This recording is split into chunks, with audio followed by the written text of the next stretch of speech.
We are now only hours away from automatic federal spending cuts called sequestration.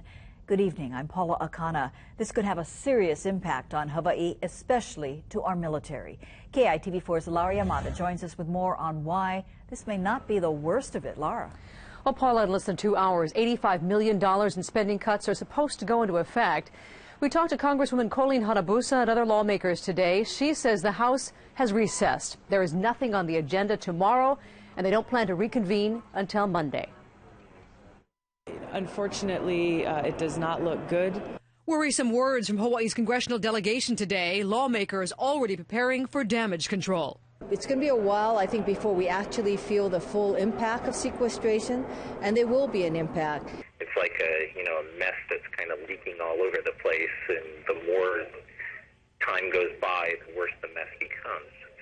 Lieutenant Colonel Chuck Anthony says 1,100 Hawaii National Guard soldiers who work as federal technicians will be furloughed 1 day a week, equivalent to a 20% pay cut. And a couple hundred temporary technicians may be laid off altogether. He says having a dangerous effect on their ability to respond to domestic disasters. Let's say we get into the summertime and there's a lot of brush fires and things, and they may not be able to generate as many helicopters as we normally would.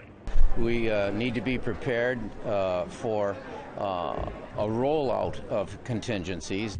Governor Abercrombie has already budgeted $25 million to counter the effects of sequestration on the islands, but his budget director says the impact could be millions of dollars more, affecting not only the military but everything from Meals on Wheels to infectious disease control.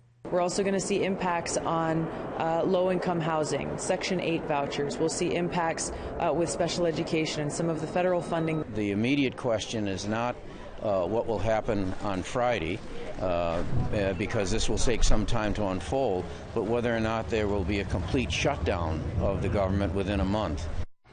Now, if Congress can't figure out how to extend funding by March 27, the government could shut down altogether.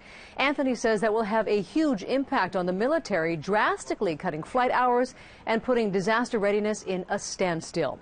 Hanabusa plans to introduce a bill to transfer authority to the Defense Department if that shutdown happens. Back to you, Paula.